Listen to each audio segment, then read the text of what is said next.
After 23 years of living in Columbia, South Carolina, I have seen Columbia go through incredible change for the better. But as with any city, there are still many areas for improvement and quite a few things that drive people crazy who live here. These are the real reasons that you may not like Columbia, South Carolina, and my advice on what to do about it. The first reason that you may not like living in Columbia is the current market dynamic. Columbia has always had an affordable housing market compared to other cities in the state and also around the country. And that has a lot of people eyeing real estate in our city. Over the last 3 years, we have seen an increase in cash buyers. They're coming from larger markets when they buy a primary residence. We have seen an increase in institutional buyers that are paying cash and they're buying to rent or flip and sell. We've also had a lot of low inventory, and that is paired with very high buyer demand. When you couple the low inventory and the high buyer demand, we have seen price increases over the last 3 years. At the time of filming here in August of 2023, we have just a little over a month and a half of inventory on the market right now. So it is still a very competitive market for home buyers right now. Now, here is your game plan for what to do about that if you want to purchase a home here. You need to work with an experienced buyer's agent to represent you in your purchase and help you with your home search. You also need to work with a reputable local mortgage lender. And this pair is going to help you get your financial house in order. They're going to educate you on the market, and they're going to help you make smart but competitive offers on the right home for you.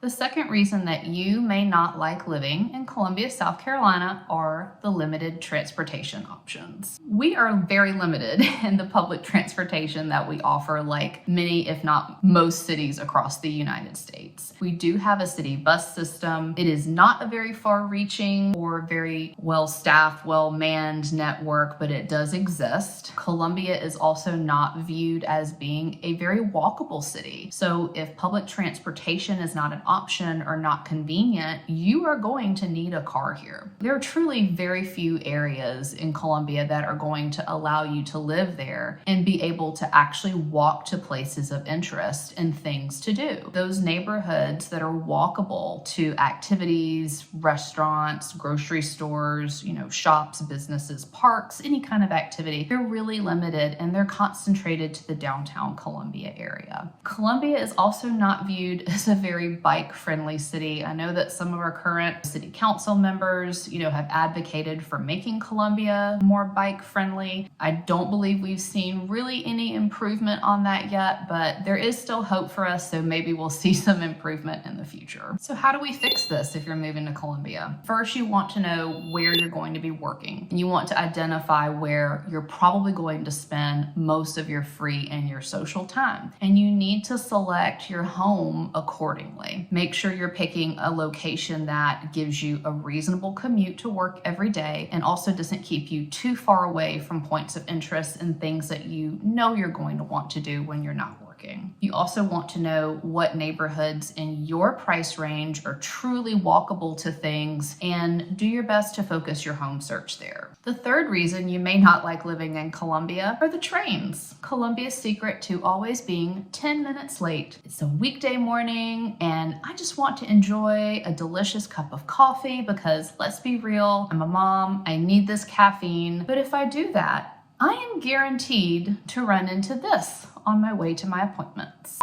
This is so awesome. It is 9:15 in the morning and I'm on my way to an appointment and now I'm going to be late. Compliments of one of Columbia's many train crossings in the downtown area, because it totally makes sense to have a train come through at 9:15 in the morning. Good job, guys. If you live or you are driving downtown on a weekday, always add an extra 10 minutes to get where you need to go. The fourth reason that you may not like living in Columbia, good luck enrolling your kid in daycare or preschool.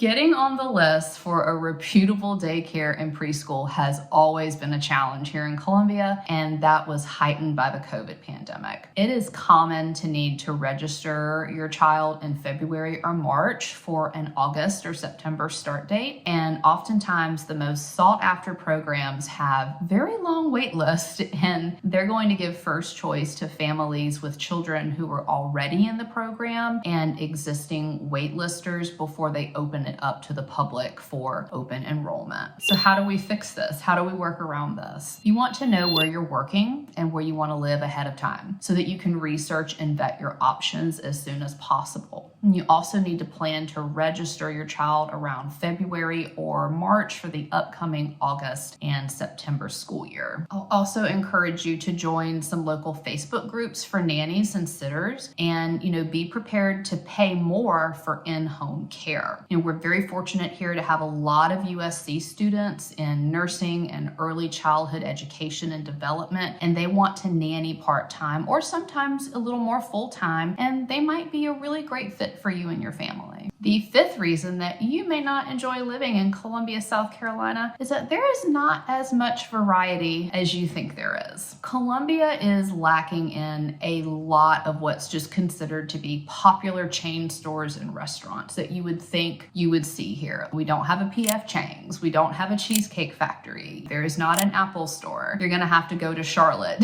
to get those things. And some residents feel like even though there is a lot to do here, it's always the same things, the same vendors, and you just see the same people every single year. So how do we fix this? How do we make Columbia work for us? Plan a fun day trip.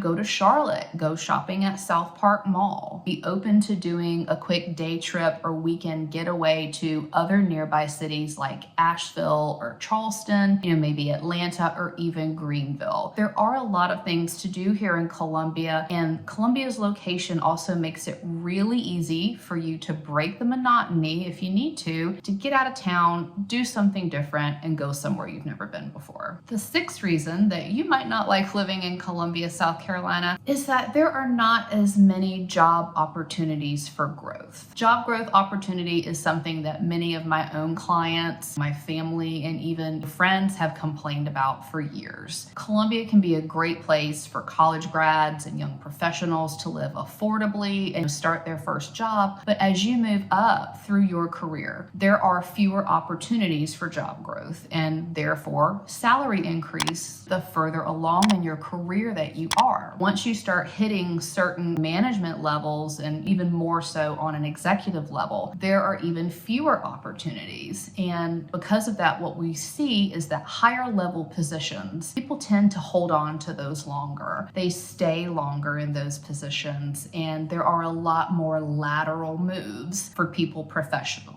So jobs are a big thing. How do we fix it? How do we navigate that? You need to know where you are heading personally and professionally. And you need to research what opportunities are a level or two or maybe even three ahead of you that's going to be here in the Columbia area. I would strongly encourage you to join the right business and networking group, to keep yourself in front of the local players. Connect with your industry colleagues so that you can build relationships, and that will put you in the know when really great opportunities come available. COVID also helped remote work become a lot more accessible and acceptable for all of us. So you also want to be sure to keep your eye on remote opportunities within your industry as well. Or if you are an entrepreneur at heart, I would love to see you start your own business right here in Columbia. The seventh reason you may not want to live in Columbia are that we don't have basements here. This really gets people that are moving here from outside of South Carolina. We do not have many basement homes. Our water table here is relatively shallow, and that makes basement homes a no-go for most lots in our area. You might see a nice daylight or walkout basement in homes on Lake Murray because of the slope from the front to the back of the lot. And every once in a while, there might be an off-water lot somewhere in the area that is,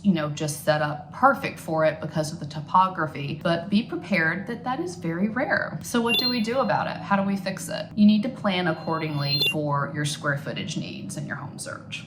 If storage is your main concern, you want to look for a home that has a detached garage or a workshop space, or plan and space to add one later. If it's extra living square footage that you look for, if the living space is what you're after, look for homes with more square footage. Homes that have a large loft or maybe a bonus room area that can meet those needs for you. These are the real things that no one tells you about living here in Columbia. I'm Bethany Way, a realtor here in Columbia, South Carolina, and if you did not find any of these to be deal breakers for you, I'd love to help you with your home search here. Click the video now to learn more about one of Columbia's most popular suburbs.